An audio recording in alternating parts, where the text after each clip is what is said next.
ನಮಸ್ಕಾರ ವೀಕ್ಷಕರೇ, NTV ಸಮರ್ಪಿಸುವ ಮನೆ ದೇವರು ವಿಶೇಷ ಕಾರ್ಯಕ್ರಮಕ್ಕೆ ತಮಗೆಲ್ಲರಿಗೂ ಕೂಡ ಆತ್ಮೀಯವಾದಂತಹ ಸ್ವಾಗತ. ನಾನು ನಿಮ್ಮೆಲ್ಲರ ಪ್ರೀತಿಯ ಭಾನುಪ್ರತಾಪ್.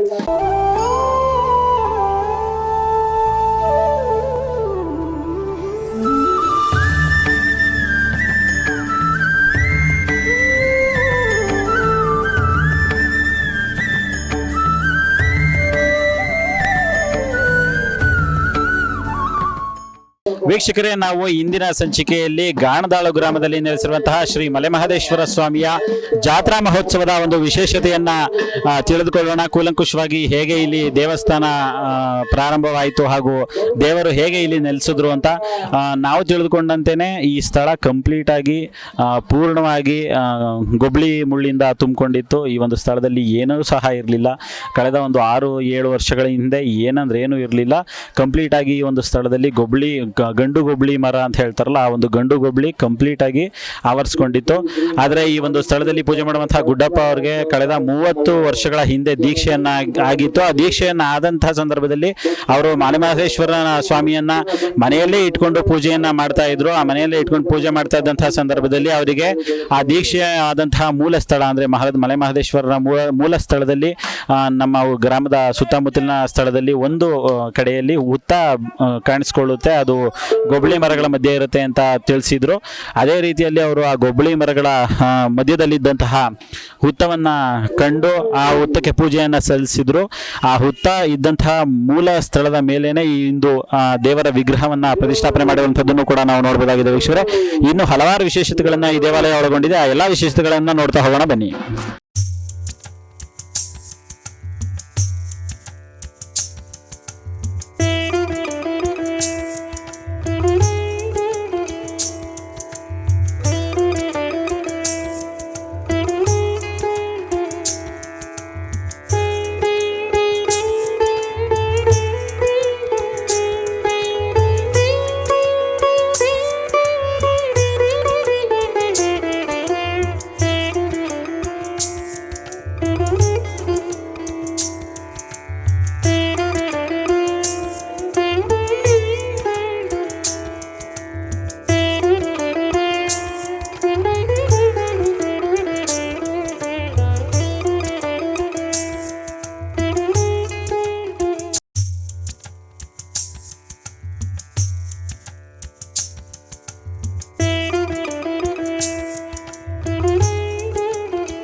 ವೀಕ್ಷಕರೇ, ನಾವು ಈಗ ಗಮನಿಸ್ತಾ ಇರುವಂಥದ್ದು ನನ್ನ ಹಿಂದೆ ಇರುವಂಥದ್ದು ಗರುಡಗಂಬ. ಇದು ದೊಡ್ಡಬಳ್ಳಾಪುರದ ಬಿಳಿ ಕಲ್ಲಿನ ಗರುಡಗಂಬ ಅಂತ ಅನ್ನುವಂಥದ್ದು ವೀಕ್ಷಕರೇ. ಈ ಗರುಡಗಂಬದ ವಿಶೇಷತೆ ಏನಪ್ಪಾ ಅಂತಂದ್ರೆ ಇದು ಸಂಪೂರ್ಣವಾಗಿ ಬಿಳಿ ಕಲ್ಲಿನಿಂದ ನಿರ್ಮಾಣಗೊಂಡಿರುವಂತಹ ಗರುಡಗಂಬವಾಗಿದೆ ವೀಕ್ಷಕರೇ. ಪ್ರಥಮವಾಗಿ ಮಹದೇಶ್ವರನನ್ನ ಪೂಜೆ ಮಾಡೋದಕ್ಕೆ ಮುಂಚೆ ನಾವು ಗರುಡಗಂಬವನ್ನು ಪೂಜೆ ಸಲ್ಲಿಸಿ ಇದಕ್ಕೆ ಅರ್ಕೆಯನ್ನು ಹೊತ್ತು ಇದಕ್ಕೆ ಸೇವಾರ್ಥವನ್ನು ಸಲ್ಲಿಸಿ ಎಲ್ಲ ಸೇವೆಗಳನ್ನು ಇದಕ್ಕೆ ಕಂಪ್ಲೀಟ್ ಮಾಡಿದಂತಹ ನಂತರವೇ ಮಹದೇಶ್ವರನ ದರ್ಶನಕ್ಕೆ ತೆರಳುವಂಥದ್ದು ವೀಕ್ಷಕರೇ. ನಾವೀಗ ಸುಂದರವಾದಂತಹ ಈ ಗರುಡಗಂಬವನ್ನು ವೀಕ್ಷಣೆ ಮಾಡ್ತಾ ಇದ್ದೀವಿ. ವೀಕ್ಷಕರೇ, ಈಗ ನಾವು ಇಲ್ಲಿ ಗಮನಿಸ್ತಾ ಇರ್ಬೋದು ಯಾವ ರೀತಿ ಆ ಮಹಿಳೆಯರು ಪೂಜೆಯನ್ನು ಸಲ್ಲಿಸ್ತಾ ಇದ್ದಾರಂತೆ. ಜಾತ್ರಾ ವಿಶೇಷ ಇರೋದ್ರಿಂದಾಗಿ ವಿಶೇಷ ಪೂಜೆಗಳು ಕೂಡ ಈ ಒಂದು ಸ್ಥಳದಲ್ಲಿ ನಡೀತಾ ಇದೆ. ಗರುಡಗಂಬಕ್ಕೆ ವಿಶೇಷ ಪೂಜೆಗಳನ್ನು ಸಲ್ಲಿಸಿ ನಂತರ ಮಲೆಮಹದೇಶ್ವರ ದರ್ಶನಕ್ಕೆ ಜನರು ತೆರಳುತ್ತಾ ಇದ್ದಾರೆ. ಪತ್ತಿನ ಸೇವೆ ಅನ್ನುವಂತಹ ವಿಶೇಷ ಆಚರಣೆ ಕೂಡ ಇಲ್ಲಿ ನಡೀತಾ ಇದೆ ವೀಕ್ಷಕರೇ. ಹೇಗೆ ಅಂತ ಅಂದರೆ ಪತ್ತಿನ ಮೂಲಕ ತಮ್ಮ ಇಷ್ಟಾರ್ಥವನ್ನು ಬೇಡ್ಕೊಳ್ತಾ ದೇವಸ್ಥಾನದ ಸುತ್ತ 3 ಸುತ್ತು ಬಂದು ಆ ಪತ್ತನ್ನು ದೇವರಿಗೆ ಅರ್ಪಣೆ ಮಾಡುವಂಥ ಒಂದು ಕೆಲಸ ಕೂಡ ಇಲ್ಲಿ ನಡೆಸಲಾಗುತ್ತೆ ವೀಕ್ಷಕರೇ. ಈಗ ನಾವು ಗಮನಿಸ್ತಾ ಇದ್ದೀವಿ ಯಾವ ರೀತಿ ಪತ್ತನ್ನು ಹಿಡ್ಕೊಂಡು ಎಲ್ಲ ಜನರು ಕೂಡ ದೇವಸ್ಥಾನದ ಸುತ್ತ ಹೋಗ್ತಾ ಇದ್ದಾರೆ ಅನ್ನುವಂಥದ್ದು ಸೇವಾರ್ಥವನ್ನು ಸಲ್ಲಿಸಲಿಕ್ಕೋಸ್ಕರವಾಗಿ. ಇಲ್ಲಿ ಕಾಣುವಂತಹ ಹಲವಾರು ಸೇವಾರ್ಥದ ವಸ್ತುಗಳನ್ನು ನಾವು ಇಲ್ಲಿ ಕಾಣ್ಬೋದಾಗಿದೆ ವೀಕ್ಷಕರೇ.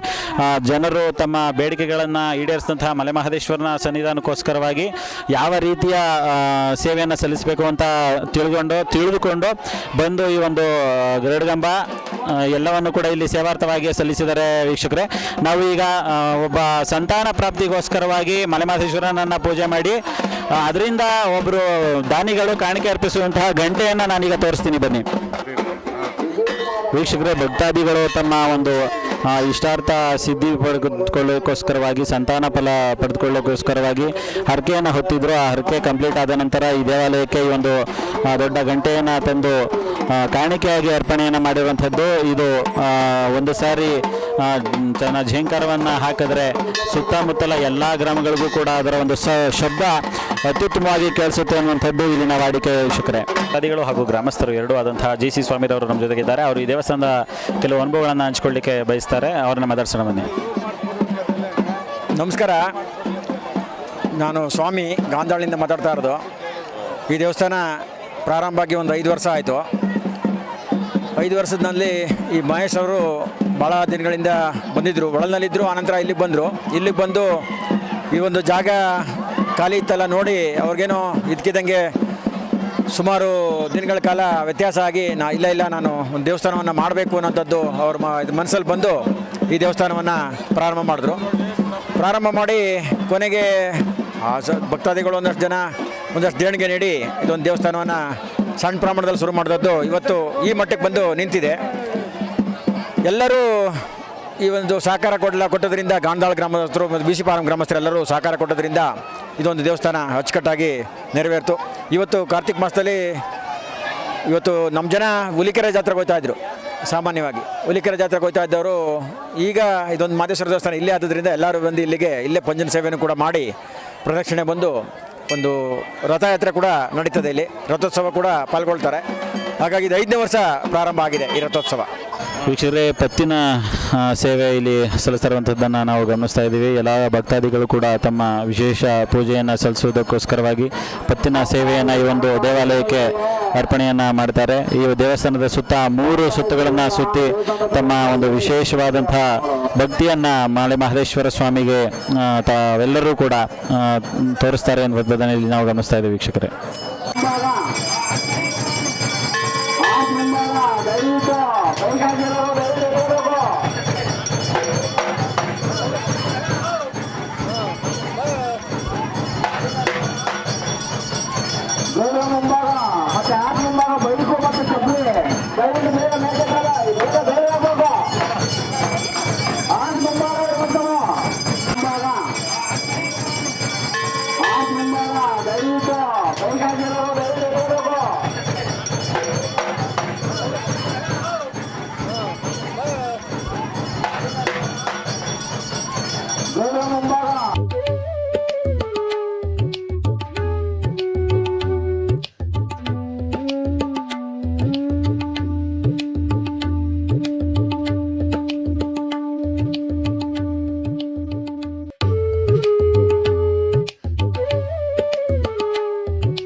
ವೀಕ್ಷಕರೇ, ಹಸುಗಳಿಗೆ ಯಾವುದೇ ರೀತಿಯಂತಹ ಕಾಯಿಲೆಗಳು ಬರಬಾರ್ದು ಅಂತ ಹೇಳಿ ಈ ಒಂದು ದೇವಾಲಯಕ್ಕೆ ಬಂದು ದೇವಾಲಯದ ಸುತ್ತ ದೇವರ ಹೆಸರಿನಲ್ಲಿ ಪ್ರಾರ್ಥನೆಯೊಂದಿಗೆ ಹಸುಗಳನ್ನು ಸುತ್ತಿಸ್ತಾ ಇರುವಂಥದ್ದನ್ನು ನಾವೀಗ ಗಮನಿಸ್ತಾ ಇದ್ದೀವಿ.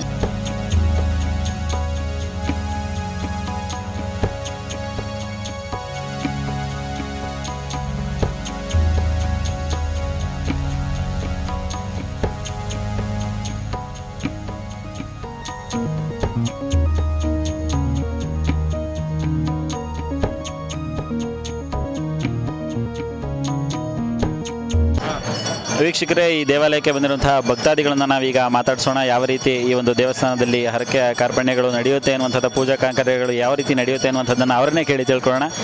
ಶ್ರೀಮತಿ ಸುಜಾತ ಅವರು ನಮ್ಮ ಜೊತೆ ಇದ್ದಾರೆ, ಅವರನ್ನು ಮಾತಾಡ್ಸೋಣ. ಬನ್ನಿ ಮೇಡಮ್, ಹೇಳಿ. ಈ ದೇವಸ್ಥಾನನ ಮಾಡುವಾಗ ತುಂಬ ಪ್ರಾಬ್ಲಮ್ ಆಯಿತು ಅಧಿಕಾರಿಗಳಿಂದ, ವಿಸಿಫಾಮ್ ಅಧಿಕಾರಿಯಿಂದ. ಆದ್ರೂ ಈ ದೇವರನ್ನ ಮಹಿಮೆ ಇದನ್ನ ದೇವಸ್ಥಾನಕ್ಕೆ ಅಡಿಪಾಯ ಆಗ್ತಾಗೆಲ್ಲ ಅದನ್ನು ಡೆಮಾಲಿಸ್ ಮಾಡಿದ್ರು. ಆದರೂ ಆ ಅಧಿಕಾರಿಗೆ ಹುಷಾರು ತಪ್ಪಿ ಇದು ದೇವಸ್ಥಾನನ ಮಾಡುವಂತೆ ಅವರೇ ಬಂದು ಮತ್ತೆ ಹೇಳಿದ್ರು. ಈ ದೇವಸ್ಥಾನದ ಅಭಿವೃದ್ಧಿನ ಗುಡ್ಡಪ್ಪನವ್ರು ಒಬ್ಬರೇ ಎಲ್ಲ ದಾನಿಗಳಿಂದ ಹಣ ಕಲೆಕ್ಟ್ ಮಾಡಿ ಈ ದೇವಸ್ಥಾನನ ಮಾಡಿದ್ದಾರೆ. ತುಂಬ ಅಭಿವೃದ್ಧಿಯಾಗಿದೆ. ಈ ದೇವಸ್ಥಾನದ ಮಹಿಮೆ ತುಂಬ ಚೆನ್ನಾಗಿದೆ. ನಾವು ಬೇಡದ್ದು ಕ್ಷಣ ಮಾತ್ರದಲ್ಲಿ ನಮಗೆ ಆಸೆ ನೆರವೇರುವಂತೆ ಮಾಡ್ತಾನೆ. ಅದನ್ನು ಉದಾಹರಣೆಯಾಗಿ ನನ್ನ ಮಗಳು ಒಂದು ಕೆಲಸದ ಇಂಟರ್ವ್ಯೂ ಹೋದಾಗ 3 ಜನ 2 ಪೋಸ್ಟು, ಅದನ್ನು ನನಗೆ ನೀನು ಮಾಡಿಕೊಡ್ಬೇಕು ಅಂತ ಭಗವಂತನಲ್ಲಿ ಕೇಳ್ಕೊಂಡಾಗ ಅದು ನೆರವೇರ್ತು. ಅವಳು ಫಸ್ಟು ಸಂಬಳನ ಈ ಭಗವಂತನಿಗೆ ಅರ್ಪಿಸಿ ಅವಳು ಸಂತೋಷದಿಂದ ಈ ದೇವಸ್ಥಾನಕ್ಕೆ ಪೂಜೆ ಸಲ್ಲಿಸಿದ್ದಾಳೆ. ಇದ್ರ ಮಹಿಮೆ ತುಂಬ ಚೆನ್ನಾಗಿದೆ.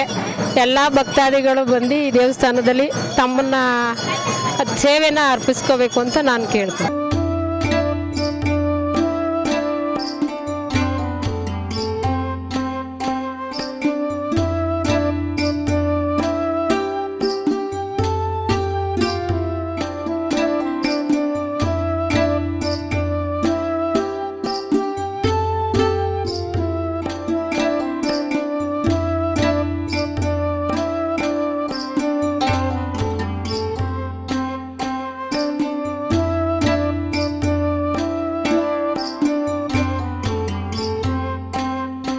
ವೀಕ್ಷಕರೇ, ನಾವೀಗ ಗಮನಿಸ್ತಾ ಇದ್ದೀವಿ ಶ್ರೀ ಮಲೆಮಹದೇಶ್ವರ ಸ್ವಾಮಿಯ ಮುಖ್ಯವಾದಂತಹ ಒಂದು ಘಟ್ಟ, ತೇರನ್ನು ಎಳೆಯುವಂಥದ್ದು. ಪ್ರತಿ ವರ್ಷ ಕೂಡ ಇಲ್ಲಿ ಇದೇ ರೀತಿ ನಡೆಯುತ್ತೆ. ಕಳೆದ 4 ವರ್ಷಗಳಿಂದಲೂ ಕೂಡ ವಿಜೃಂಭಣೆಯಾಗಿ ಮಹೋತ್ಸವದಂತೆಯೇ ಈ ಒಂದು ತೇರಿನ ಕಾರ್ಯ ನಡೀತಾ ಬಂದಿದೆ. ವೀಕ್ಷಕರೇ, ನಾವೀಗ ತೇರನ್ನು ಗಮನಿಸ್ತಾ ಇದ್ದೀವಿ. ಯಾವ ರೀತಿ ಇದೆ ಅಂತ ಕೆಲವು ಕಡೆ ಇರುತ್ತೆ, ಹುಲಿವಾಹನ ಬೇರೆ ಇದ್ದರೆ ತೇರು ಬೇರೆ ಇರುತ್ತೆ. ಆದರೆ ಇಲ್ಲಿನ ವಿಶೇಷತೆ ಏನಪ್ಪ ಅಂತಂದರೆ ತೇರಿನ ಮೇಲೆ ಹುಲಿವಾಹನ ಇರುವಂಥದ್ದನ್ನು ನಾವು ಗಮನಿಸಬಹುದಾಗಿದೆ. ವೀಕ್ಷಕರೇ, ಭಕ್ತಾದಿಗಳು ಹಲವಾರು ಸಂಖ್ಯೆಯಲ್ಲಿ ಭಾಗವಹಿಸಿ ಈ ಒಂದು ತೇರನ್ನು ಎಳೆದು ವಿಶೇಷವಾಗಿ ಪೂಜೆಯನ್ನು ಸಲ್ಲಿಸುವಂಥದ್ದು ಇಲ್ಲಿನ ವಾಡಿಕೆ. ವೀಕ್ಷಕರೇ, ಈಗ ನಾವು ಗಮನಿಸ್ತಾ ಇದ್ದೀವಿ ತೇರನ್ನು ನಂಜನಗೂಡಿನ ಗೂಳೂರು ಗ್ರಾಮದಿಂದ ಮಾಡಿಸಿಕೊಂಡು ತಂದಂತಹ ತೇರಾಗಿದೆ ಇದು. ವೀಕ್ಷಕರೇ, ಇಲ್ಲಿ ಸುತ್ತಮುತ್ತಲಿನ ಗ್ರಾಮಸ್ಥರ ಸಹಕಾರದೊಂದಿಗೆ ಗೂಳೂರಿನಲ್ಲಿ ಕಂಪ್ಲೀಟ್ ಆಗಿ ಗೊಬ್ಬಳಿ ಮರದಿಂದ ಮಾಡಿರುವಂತಹ ಒಂದು ವಿಶೇಷವಾದ ತೇರು ಇದಾಗಿದೆ. ವೀಕ್ಷಕರೇ, ಈಗ ನೀವು ಗಮನಿಸ್ತಾ ಇದ್ದೀರಾ ಯಾವ ರೀತಿ ತೇರನ್ನು ಅಲಂಕಾರ ಮಾಡಲಾಗಿದೆ. ತೇರಿನ ಒಳಗಿರುವಂತಹ ಹುಲಿವಾಹನವನ್ನು ಕೂಡ ಗಮನಿಸಬಹುದಾಗಿದೆ. ವೀಕ್ಷಕರ, ಜೊತೆಗೆ ಶ್ರೀ ಮಲೆಮಹದೇಶ್ವರರನ್ನ ಅಲಂಕೃತಗೊಳಿಸಿ ಒಂದು ತೇರನ್ನ ದೇವಾಲಯದ ಸುತ್ತ 3 ಸುತ್ತುಗಳನ್ನು ಸುತ್ತಲಿಕ್ಕೋಸ್ಕರವಾಗಿ ರೆಡಿ ಮಾಡಿರುವಂಥದ್ದನ್ನು, ಶೃಂಗಾರ ಮಾಡಿರುವಂಥದ್ದನ್ನು ನಾವೀಗ ಗಮನಿಸ್ತಾ ಇದ್ದೇವೆ. ವೀಕ್ಷಕರೇ, ಯಾವ ರೀತಿ ಅಲಂಕಾರವನ್ನು ಮಾಡಿ ತೇರನ್ನು ಎಳಿಲಿಕ್ಕೆ ಸಿದ್ಧಪಡಿಸಿದ್ದಾರೆ ಅನ್ನುವಂಥದ್ದನ್ನು ನಾವೀಗ ಗಮನಿಸ್ತಾ ಇದ್ದೀವಿ. 12 ಅಡಿಗಳ ಎತ್ತರದ ತೇರು ದೇವಸ್ಥಾನದ ಸುತ್ತ 3 ಸುತ್ತುಗಳು ಬಂದಂತಹ ಸಂದರ್ಭದಲ್ಲಿ ಎಲ್ಲರ ಇಷ್ಟಾರ್ಥ ಸಿದ್ಧಿಯಾಗುತ್ತೆ ಅನ್ನುವಂಥದ್ದು ಇಲ್ಲಿನ ವಾಡಿಕೆ. ವೀಕ್ಷಕರೇ, ಈಗ ಧೂಪವನ್ನು ಬೆಳಗುವ ಮೂಲಕ ಪೂಜೆಯನ್ನು ಸಲ್ಲಿಸಲಾಗ್ತಾ ಇದೆ.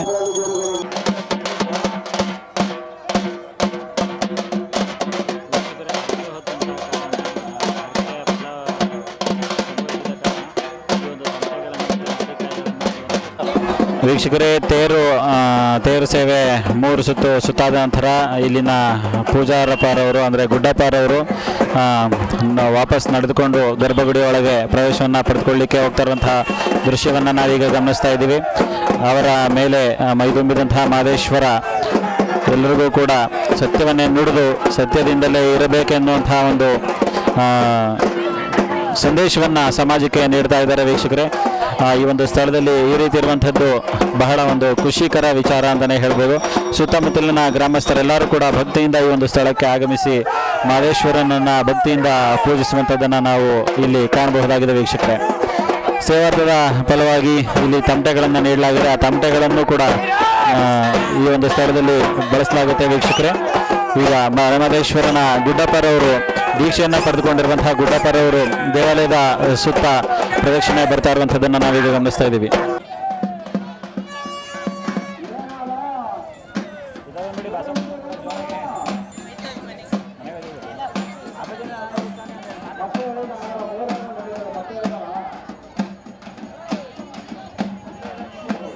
ವೀಕ್ಷಕರೇ, ಈಗ ನಮ್ಮ ಜೊತೆಗಿದ್ದಾರೆ ದೇವಸ್ಥಾನದ ಮುಖ್ಯಸ್ಥರು ಅಂತಲೇ ಹೇಳ್ಬೋದು, ಗುಡ್ಡಪ್ಪನವರಾದಂಥ ಈ ದೇವಾಲಯ ಇಲ್ಲಿ ನೆಲೆಗೊಂಡು ಮಾದೇಶ್ವರರನ್ನು ಪೂಜೆ ಮಾಡಲಿಕ್ಕೆ ಮುಖ್ಯ ಕಾರಣಕರ್ತರು ಅಂತಲೇ ಹೇಳ್ಬೋದು. ಈಗ ನಮ್ಮ ಜೊತೆಲಿದ್ದಾರೆ ಇಲ್ಲಿನ ಗುಡ್ಡಪ್ಪ ಅವರು. ಅವ್ರನ್ನ ಎರಡು ಮಾತನಾಡ್ಸೋಣ ಬನ್ನಿ. ಗ್ರಾಮದಲ್ಲೂ ಅಕ್ಕಪಕ್ಕದ ಗ್ರಾಮದಲ್ಲೂ ಭಿಕ್ಷಾರ್ಥವಾಗಿ ಭಿಕ್ಷವನ್ನು ಬೇಡಿ ಭಗವಂತನ ಜೋಳಿಗೆ ಹಾಕೊಂಡು 4 ಮನೆ ಭಿಕ್ಷಾ ಮಾಡಿ ದೇವಸ್ಥಾನವನ್ನು ನೆಲೆಗೂಡಿಸಿದ್ದೇನೆ. ಮೂಲ ಭಗವಂತನ ಪ್ರೇರಣೆಯಿಂದ ಉನ್ನತವಾಗಿ ಎದ್ದಂಥ ಸ್ಥಳದಲ್ಲಿ ಲಿಂಗ ಪ್ರತಿಷ್ಠಾಪನೆಯನ್ನು ಮಾಡಬೇಕೆಂದು ಭಗವಂತನ ಪ್ರೇರಣೆಯಾಗಿತ್ತು. ಅದರ ಪ್ರಕಾರವಾಗಿ ಗ್ರಾಮಸ್ಥರ ಸಹಾಯದಿಂದ ಹಾಗೂ ಅಕ್ಕಪಕ್ಕದ ಗ್ರಾಮಸ್ಥರ ಭಿಕ್ಷವನ್ನು ಬೇಡಿ ನಾನು ಇಲ್ಲಿ ದೇವಸ್ಥಾನವನ್ನು ನಿರ್ಮಾಣ ಮಾಡಿದ್ದೇನೆ. ಎಷ್ಟು ವರ್ಷ ಆಯಿತು ದೇವಸ್ಥಾನ? ಒಂದು 4 ವರ್ಷ ತುಂಬಿ ನಡೀತಾ ಇದೆ ಸ್ವಾಮಿ. ಎಷ್ಟನೇ ವರ್ಷದ ತೇರು ಅಂತ? 4ನೇ ವರ್ಷದ ತೇರು. ವಿಗ್ರಹ ಎಲ್ಲಿಂದ ತಂದಿದ್ದು ದೇವರ ವಿಗ್ರಹ? ಇದು ಮೈಸೂರಿಂದ ಲಿಂಗ, ಬಸವ, ಗಣಪತಿ. ಇದು ಮೈಸೂರಿಂದು. ದೊಡ್ಡಬಳ್ಳಾಪುರದ ಗರುಡಗಂಬ. ತೇರು ಬಂದು ನಂಜನಗೂಡ್ದು. ವಿಶೇಷ ಪೂಜೆಗಳು ಯಾವಾಗ ನಡೀತದೆ? ಸೋಮವಾರ ಶುಕ್ರವಾರ ವಿಶೇಷ ಪೂಜೆ ನಡೆಯುತ್ತೆ ಸ್ವಾಮಿ. Thank you. ವೀಕ್ಷಕರೇ, ನಾವೀಗ ಗಮನಿಸಿರುವಂಥದ್ದು ಶ್ರೀ ಮಲೆಮಹದೇಶ್ವರ ಸ್ವಾಮಿಯ ಬಸವೇಶ್ವರ ಸ್ವಾಮಿಗಳನ್ನು, ಬಸವಪ್ಪನನ್ನು ಇಲ್ಲಿ ತಂದು ಕಾಣಿಕೆಯಾಗಿ ಅರ್ಪಿಸಿದಂಥದ್ದು. ಇದು ಪ್ಯೂರ್ ಹಳ್ಳಿಕಾರ್ ದನ ಆಗಿದೆ. ಹಳ್ಳಿಕಾರ್ ಬಸವಪ್ಪನನ್ನು ಇಲ್ಲಿಗೆ ಕಾಣಿಕೆಯಾಗಿ ಸಲ್ಲಿಸಿದಂಥವರು, ತಮ್ಮ ಸೇವಾರ್ಥವನ್ನು ಸಲ್ಲಿಸಿರುವಂಥವು ಮಲ್ಲನಾಯಕನಕಟ್ಟೆ ಗ್ರಾಮಸ್ಥರು ಅಂತ ಇಲ್ಲಿ ನಮಗೆ ಮಾಹಿತಿ ತಿಳಿದುವಂಥದ್ದು. ಈ ಬಸವೇಶ್ವರನಿಂದ ಹಲವಾರು ಜನ ಬೇಡಿ ಈ ಒಂದು ಸ್ಥಳದಲ್ಲಿ ಬಂದು ಉತ್ತಮವಾದ ರೀತಿಯಲ್ಲಿ ತಮ್ಮ ಫಲಾಪೇಕ್ಷೆಗಳನ್ನು ಪಡೆದುಕೊಂಡಿದ್ದಾರೆ, ಪ್ರತಿಫಲವನ್ನು ಕೂಡ ಪಡೆದುಕೊಂಡಿದ್ದಾರೆ. ಈ ಒಂದು ದೇವರಿಗೆ ಹಲವಾರು ಹರಕೆಗಳನ್ನು ಕೂಡ ಸಲ್ಲಿಸ್ತಾರೆ ಅನ್ನುವಂಥದ್ದು ಇಲ್ಲಿನ ವಾಡಿಕೆ.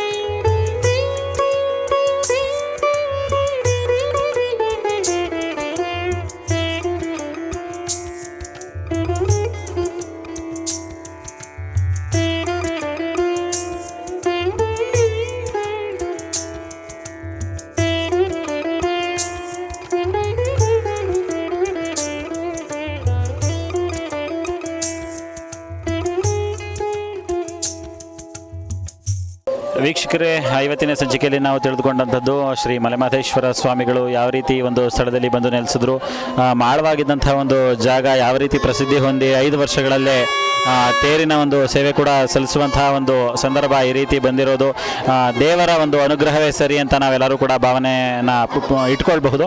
ಯಾಕಂತಂದರೆ ದೇವರು ಅನುಗ್ರಹ ಇಲ್ಲದೆ ಯಾವುದೇ ರೀತಿಯಾದಂಥ ಯಾವುದೇ ಕಾರ್ಯಗಳು ಜರುಗೋದಿಲ್ಲ ಅನ್ನೋದಕ್ಕೆ ಇದೊಂದು ಕೂಡ ಉದಾಹರಣೆಯಾಗಿದೆ. ಸಾಕಷ್ಟು ಕಷ್ಟಗಳನ್ನು ಎದುರಿಸಿ ನಂತರ ಇಷ್ಟು ದೊಡ್ಡ ಮಟ್ಟಿಗೆ ಒಂದು ಅಭಿವೃದ್ಧಿಯನ್ನು ಈ ದೇವಸ್ಥಾನ ಹೊಂದಿರುವಂಥದ್ದು. ಮುಂದಿನ ದಿನಗಳಲ್ಲಿ ಇನ್ನಷ್ಟು ಅಭಿವೃದ್ಧಿ ಹೊಂದಲಿಕ್ಕೆ ಪ್ರತಿಯೊಬ್ಬರ ಸಹಕಾರನೂ ಕೂಡ ಅತ್ಯಮೂಲ್ಯವಾಗಿರುತ್ತೆ ವೀಕ್ಷಕರೇ. ಹಾಗಾಗಿ ಪ್ರತಿಯೊಬ್ಬ ಗ್ರಾಮಸ್ಥರ ಸಹಕಾರವೂ ಕೂಡ ಈ ಒಂದು ದೇವಾಲಯಕ್ಕೆ ಅವಶ್ಯಕತೆ ಇದೆ. ತಮಗೆಲ್ಲರಿಗೂ ಕೂಡ ಮಹದೇಶ್ವರನ ಅನುಗ್ರಹ ಹಾಗೇ ಇರಲಿ ಅಂತ ಹೇಳ್ತಾ ಇದಾಗಿತ್ತು ಇವತ್ತಿನ NTV ವಿಶೇಷ ಮನೆ ದೇವರು ವಿಶೇಷ ಸಂಚಿಕೆಯ ಕಾರ್ಯಕ್ರಮ. ವೀಕ್ಷಕರೇ, ಮುಂದಿನ ಸಂಚಿಕೆಯಲ್ಲಿ ತಮ್ಮೆಲ್ಲರನ್ನೂ ಕೂಡ ನಾನು ಭೇಟಿ ಮಾಡ್ತೀನಿ. ಅಲ್ಲಿವರೆಗೂ ಕಾಯ್ತಾರೆ ಅಂತ ಹೇಳ್ತಾ ಸೈನಿಂಗ್ ಆಫ್ ಭಾನು ಪ್ರತಾಪ್. ಇದು NTV.